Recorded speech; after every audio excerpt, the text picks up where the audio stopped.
Bismillahirrahmanirrahim. Assalamualaikum warahmatullahi wabarakatuh. Waalaikumsalam warahmatullahi wabarakatuh. Rabbi sahri sadari wa yassir li amri wahlul 'uqdatam min lisani yafqahu qawli. Yang terhormat Ibu Kepala TKIT Andalusia, Bunda Yulia Stuti Eko Handayani SPD. Terima kasih Bu sudah diizinkan melaksanakan diseminasi di sekolah ini.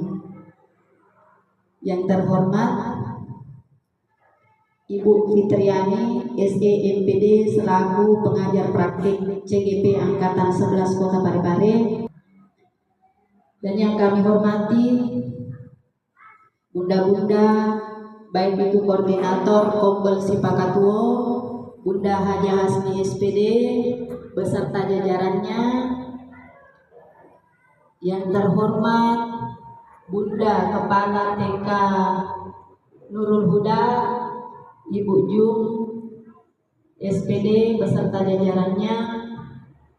Dan yang terhormat Kepala TK Tahfiz Al-Ilmi, Ibu Haja Dewi beserta jajarannya, yang saat ini saya undang sebagai peserta diseminasi budaya positif.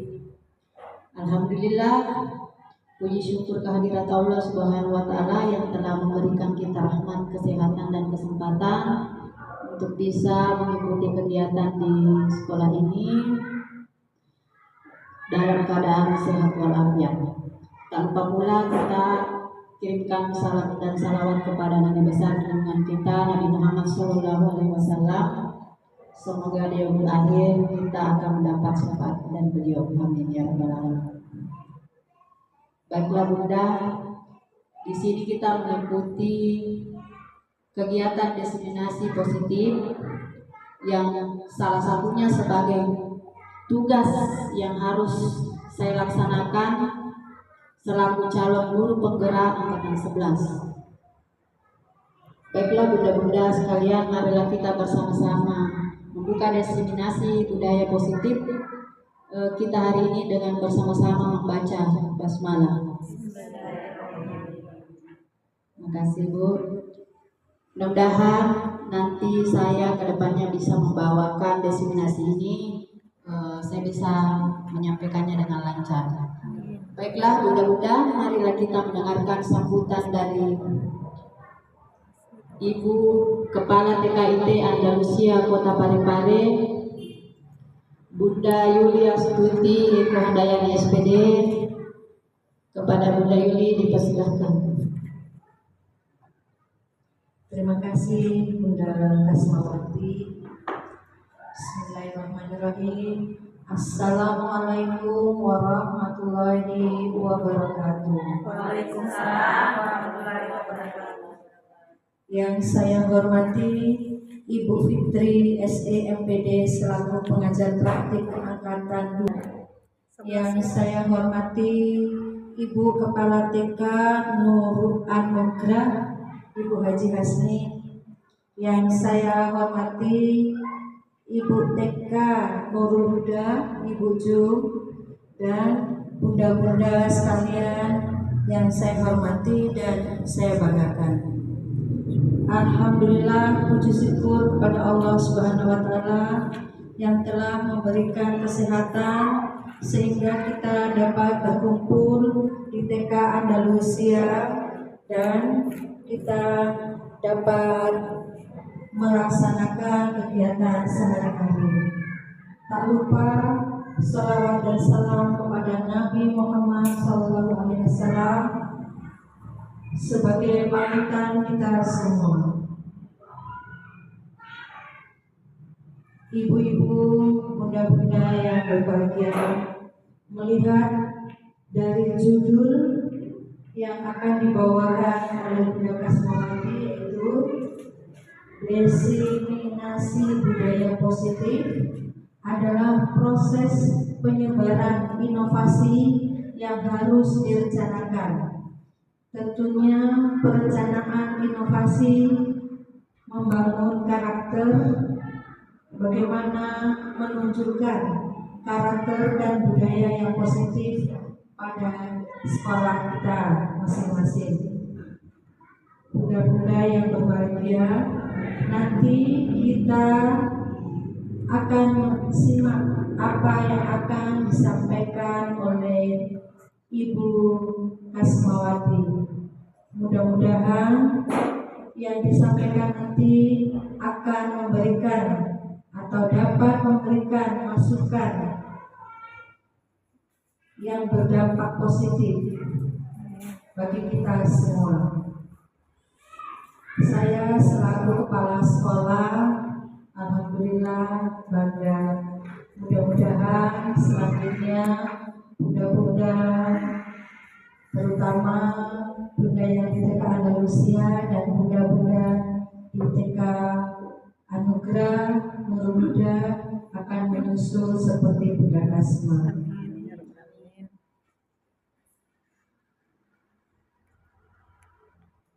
Saya selaku kepala sekolah hanya bisa mendorong dan mendoakan semoga sukses. Demikian yang bisa saya sampaikan dari dan Bunda yang lainnya ini CGP. Demikian yang dapat saya sampaikan, lebih dan kurangnya saya mohon maaf. Terima kasih. Assalamualaikum warahmatullahi wabarakatuh. Waalaikumsalam warahmatullahi wabarakatuh. Terima kasih atas sambutannya Bunda. Semoga apa yang Bunda doakan dan harapkan bisa tercapai. Amin. Baiklah bunda-bunda hadirin sekalian, kita lanjut pada acara persembahan desiminasi yang akan saya bawakan sebagai calon guru penggerak angkatan 11. Baru mulai bunda ya. Bismillahirrahmanirrahim. Assalamualaikum warahmatullahi wabarakatuh. Waalaikumsalam warahmatullahi wabarakatuh.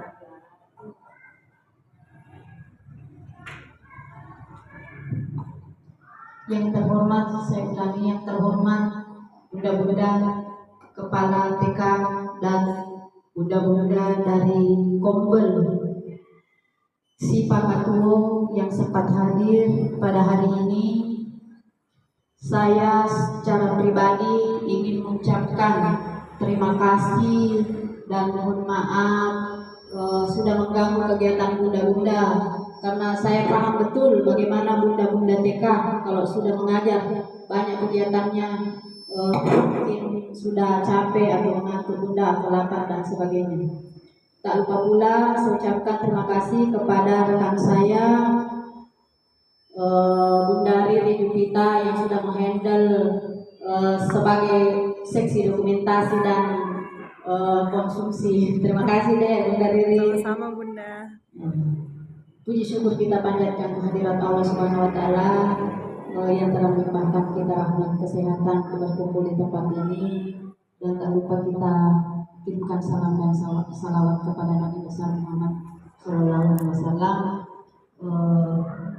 Semoga di yaumul akhir nanti kita bisa mendapat syafaat beliau. Bunda-bunda sekalian, sekali lagi terima kasih atas partisipasi dan dukungan tak semua. Insya Allah beberapa menit kemudian kita akan bersama-sama melakukan kegiatan desiminasi positif ini.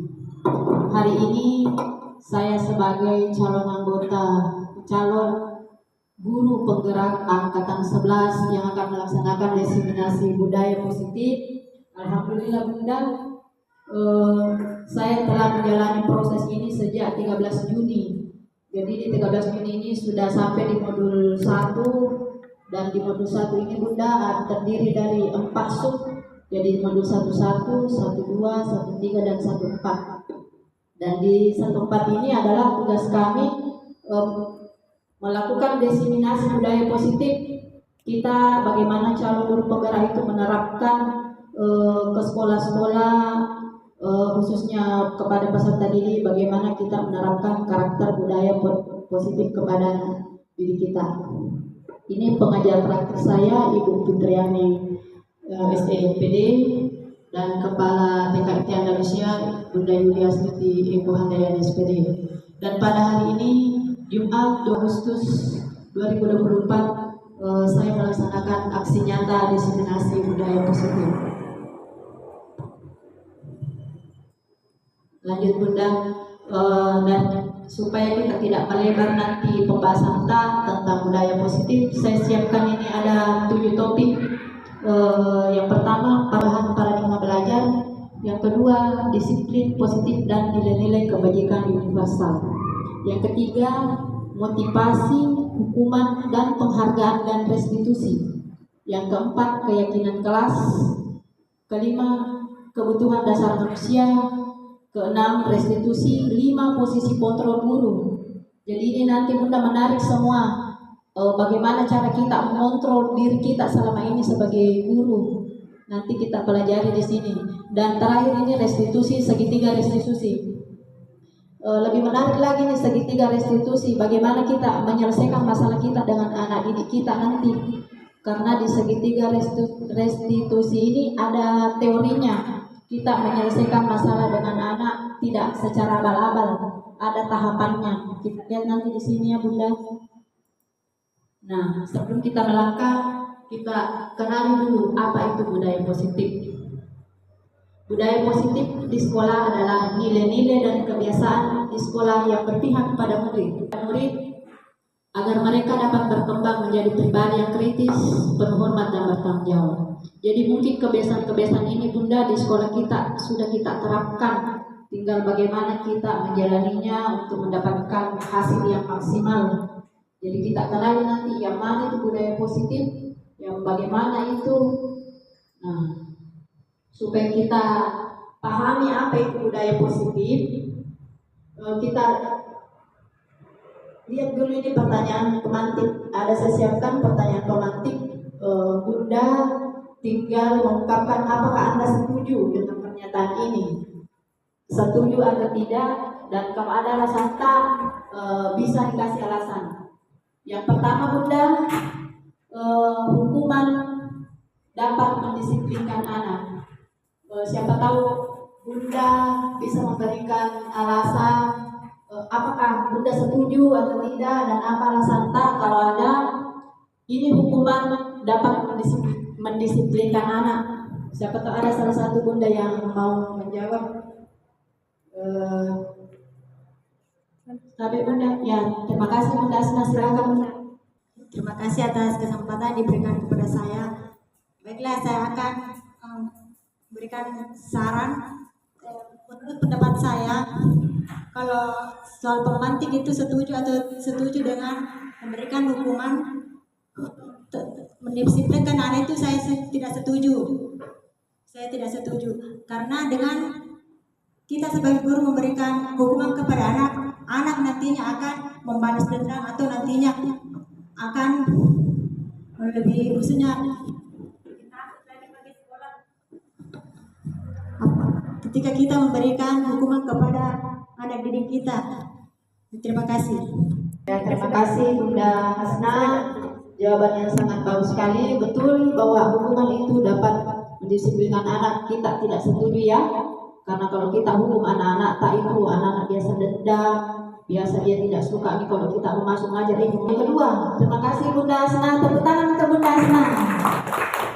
Yang kedua, paradigma baru adalah sebuah pembelajaran yang dirancang berdasarkan prinsip pembelajaran berdiferensiasi, sehingga para peserta didik belajar sesuatu sesuai kebutuhannya berdasarkan tahap perkembangannya, sesuai teori psikologi untuk mewujudkan profil pelajar Pancasila.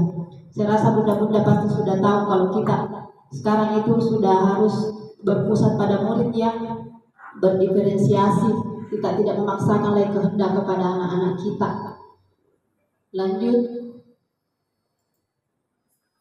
Nah, di sini ada teori kontrol dari William Glasser yang menggunakan ilusi guru yang mengontrol murid sampai ilusinya bahwa orang dewasa itu memiliki hak untuk memaksa. Jadi ada kesimpulan di sini bahwa pada dasarnya adalah yang bisa mengontrol keadaan kita itu sebenarnya adalah diri kita sendiri. Diri kita sendiri yang kontrol, bukan orang lain. Nah, disiplin positif kita sudah masuk pada poin topik kedua, yaitu disiplin positif dan nilai-nilai kebajikan universal. Disiplin adalah membuat agar siswa lebih bertanggung jawab terhadap apa yang sudah dilakukannya. Dari makna nilai-nilai kebajikan berarti yang diambil sifat-sifat positifnya manusia yang menjadi tujuan mulia yang ingin dicapai nilai-nilai tersebut. Disiplin positif merupakan pendekatan mendidik anak untuk membentuk kontrol diri dan pembentukan kepercayaan diri sehingga anak mampu berperilaku dengan mengacu pada nilai-nilai kebajikan universal dan anak-anak memiliki motivasi intrinsik bukan ekstrinsik. Jadi anak-anak itu bisa melakukan disiplin positif itu dari dalam dirinya, bukan karena tadi ada hadiah, nanti ada penghargaan baru dia melakukan. Jadi disiplin positif ini diharapkan anak-anak yang sendiri dari dalam dirinya yang mau. Kebajikan itu yang kita ajarkan sama anak-anak kita, bagaimana cinta Tuhan dan segenap ciptaannya, mandiri, tanggung jawab, jujur, amanah, diplomatis, hormat dan santun. Ya seperti ini Bunda, semua yang nilai-nilai kebajikan yang ingin diajarkan pada anak-anak kita. Mestinya sesuai dengan profil pelajar Pancasila. Kepada anak kita beriman bertakwa kepada Tuhan Yang Maha Esa, mandiri, gotong royong, berbhinneka global, dan kreatif. Lanjut, motivasi perilaku manusia. Ini kalau sama tadi Bunda, motivasi eksternal itu berarti dari luar, ya betul, dari luar. Jadi biasa itu anak-anak untuk menghindari ketidaknyamanan hukuman saja takut dihukum. Jadi dia tidak lakukan sesuatu yang tidak yang tidak sesuai di sekolah karena cuma takut dihukum. Yang kedua, motivasi eksternal seperti tadi disebut Bunda, kalau nanti dia melakukan kalau mendapatkan imbalan atau penghargaan dari orang lain. Ini yang motivasi internal memang dari dalam dirinya anak untuk menjadi yang mereka inginkan dan menghargai diri sendiri dengan nilai-nilai yang mereka percaya. Jadi dari dalam dirinya tidak ada yang paksa, bukan karena takut dihukum, bukan karena mau dikasih permen atau apa, anak-anak lakukan sendiri. Nah di sini ada perbedaan. Di sini ada perbedaan hukuman, konsekuensi, restitusi. Nanti kita Bunda bedakan yang mana hukuman, yang mana konsekuensi. Dan ini restitusi nanti kita pelajari di belakang materi ya. Hukuman adalah bentuk pengendalian perilaku seseorang yang bersifat memaksa dan menyakitkan. Jadi anak-anak itu Bunda kalau kita hukum sakit sekali hatinya, merasa dipaksa, cuma dia tidak tahu bilang. Jadi ini hukuman sebaiknya kita tidak tanamkan di sekolah kita, jangan dihukum anak-anak tak sekecil apapun hukuman itu, meskipun hanya ocehan atau apa, anak-anak itu merasa sakit Bunda. Konsekuensi ini yaitu penguatan jangka pendek saja, monitoring yang berkelanjutan, murid menghormati peraturan. Jadi memang murid karena peraturan itu dia tidak langgar, ada aturannya misalnya. Nah ini restitusi adalah proses menciptakan kondisi bagi murid. Bagaimana murid kalau memperbaiki kesalahannya, kita kalau kembalikan nanti pada kelompoknya supaya dia dengan karakter yang lebih kuat. Perbedaan hukuman dan konsekuensi. Jadi ini silakan Bunda sebut apakah ini hukuman atau konsekuensi. Ya, konsekuensi. Lanjut, membersihkan tumpahan air di meja. Kita lihat jawabannya. Ya betul, membersihkan tumpahan air. Maksudnya murid disuruh membuka sepatu saat dia di sekolah. Maksudnya sepatu tak sampai pulang. Apakah ini hukuman atau konsekuensi? Ya betul, ini dihukum ini anak tak kalau dilarang pakai sepatu nanti ada yang lanjut lari mengelilingi lapangan karena terlambat 10 menit. Ya betul Bunda. Keyakinan kelas.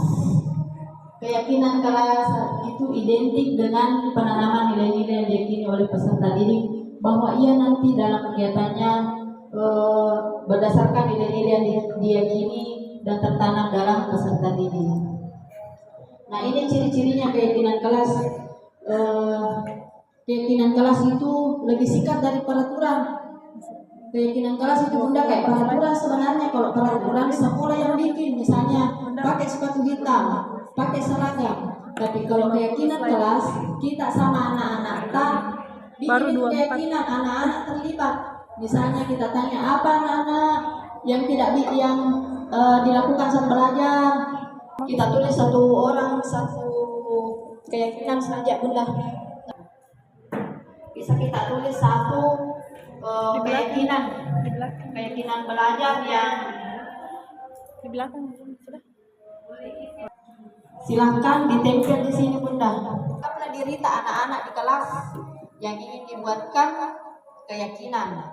Ya nanti kita baca ya.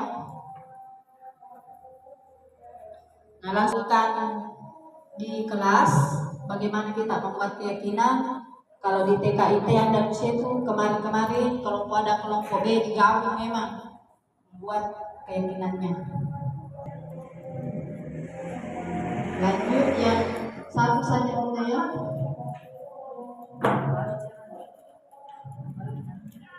Ya nanti dibaca. Oh, salah. Jadi saya bacakan di sini adapun keyakinan kelas dari bunda tidak mengganggu teman di saat belajar, yang tidak mengganggu teman saat makan dan bermain. Lanjut.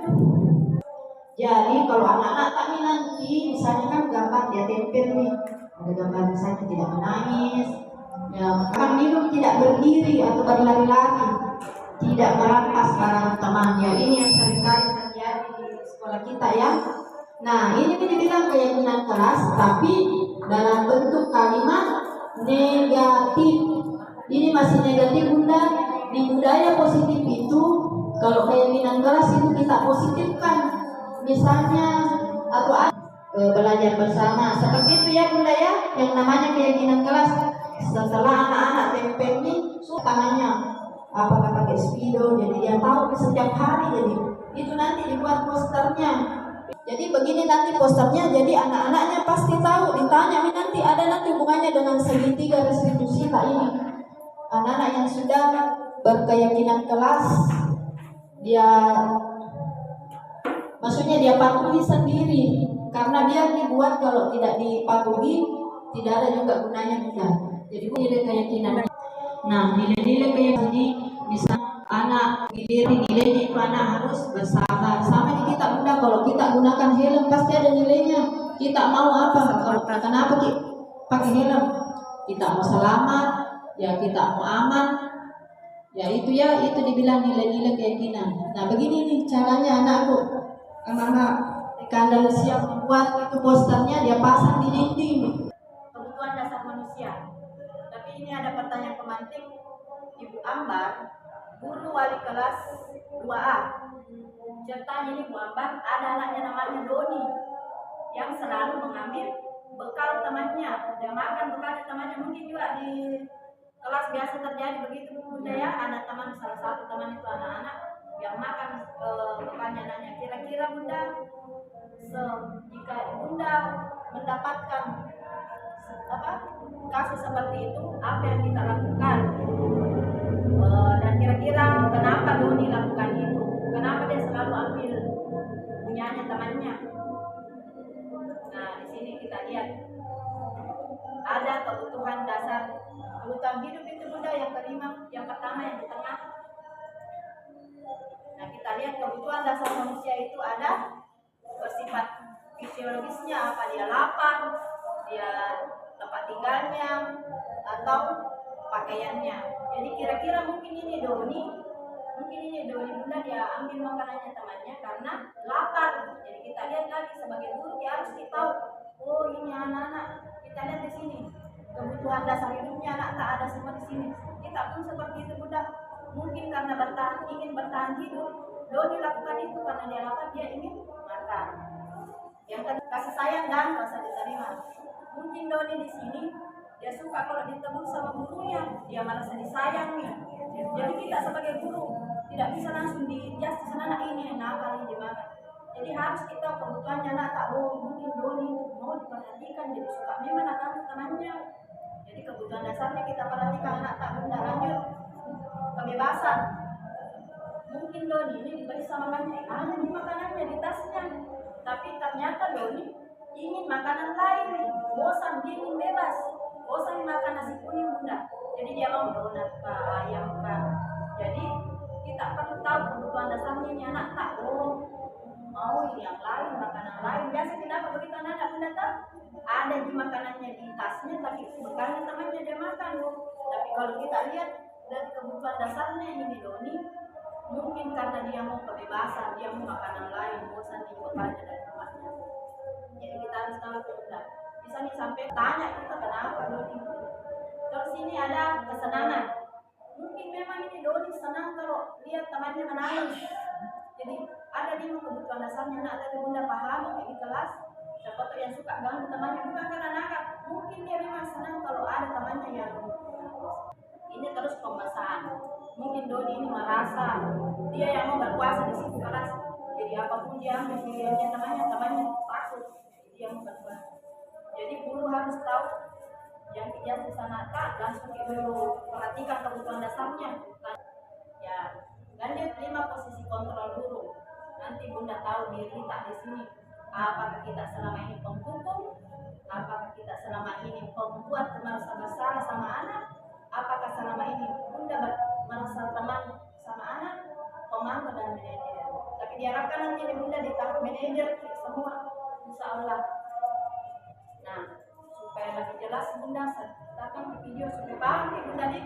Karena kalau saya jelaskan siapa tahu kurang paham, ini saya putarkan di video tentang yang namanya penghukum. Yang 5 tadi itu dan Tuhan Ada. ini bunda. Coba bunda. Yang terlambat hari.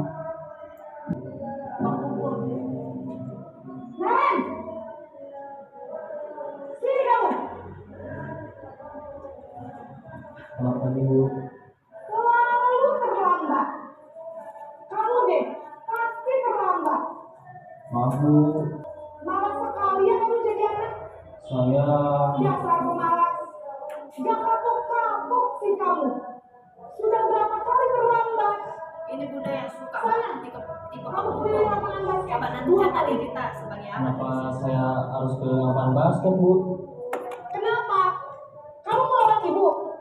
Berani-beraninya jawab. Sudah terlambat, masih bilang kali sekalian. Biar kapok. Cepat. Pergi sana ke lapangan basket. Iya Bu, saya memang bangun tadi. Lagi bikin senang ibu. Demi ibu. ya, jadi ya, sebagai Bisa teman. Bu.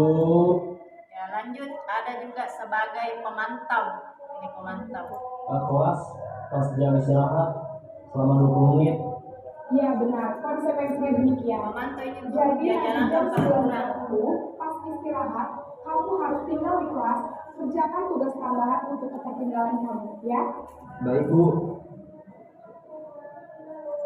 Nah, itu sebagai pemantau bunda nih. Nah, masih ada satu sebagai manajer. Orang lain mungkin ya Bu. Setuju. Jadi dia memperbaiki masalah keterlambatan ini. Bersedia Bu.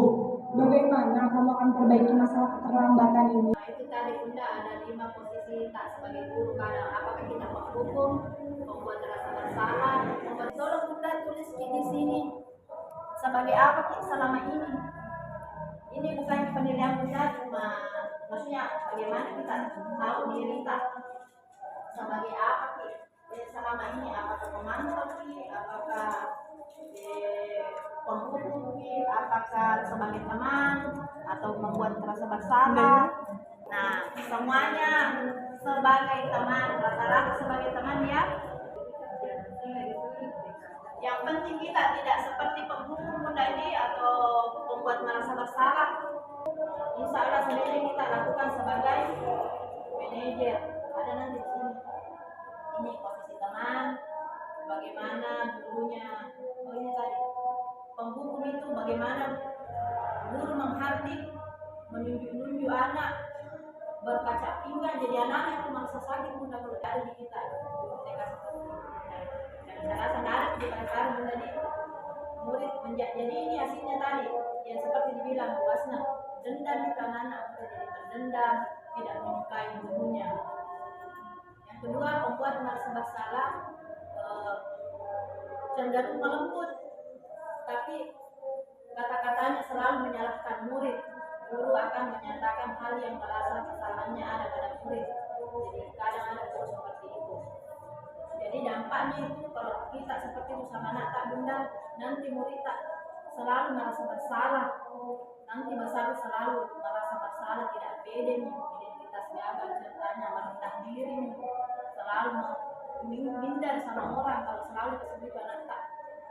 Kalau sebagai teman cenderung bersenda guru mungkin menghangatkan suasana, murid akan merasa senang, aman. Alhamdulillah tadi teman-teman bunda-bunda sudah berada di posisi teman.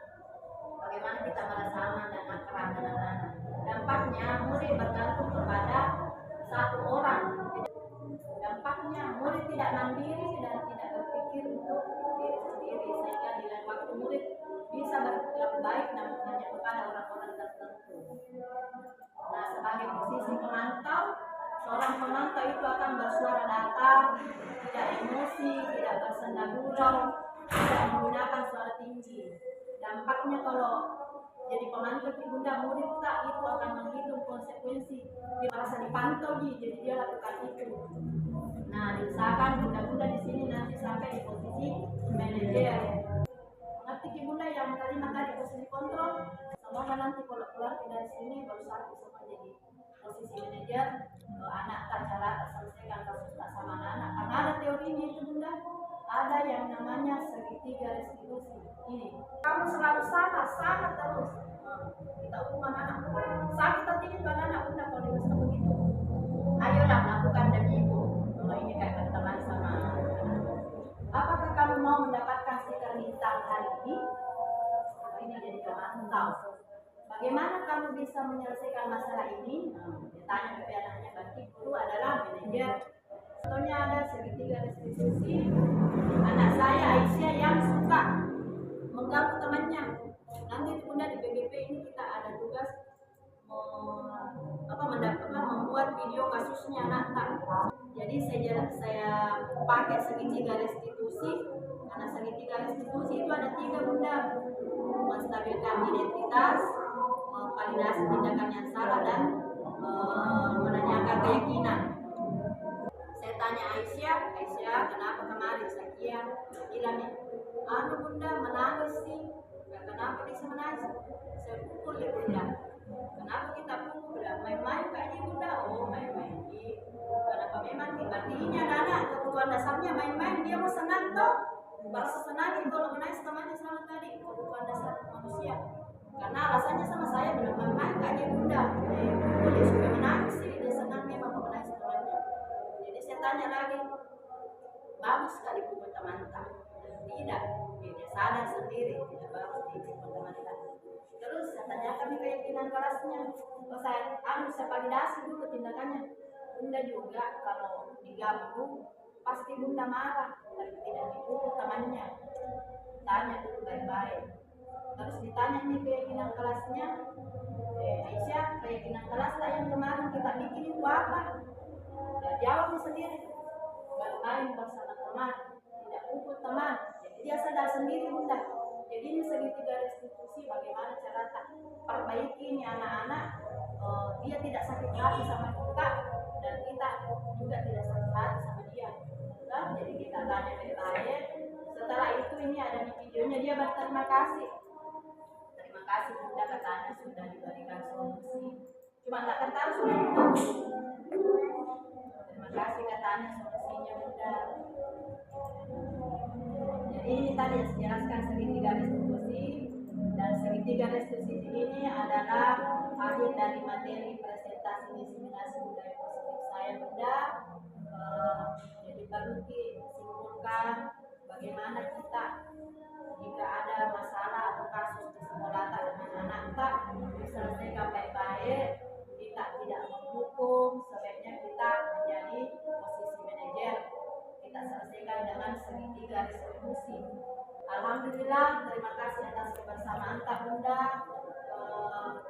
Terima kasih yang sebesar-besarnya. Saya ucapkan, insya Allah semoga di lain waktu kita ada kesempatan untuk kembali di tempat ini. Saya akhiri. Assalamualaikum warahmatullahi wabarakatuh. Waalaikumsalam warahmatullahi wabarakatuh. Benar.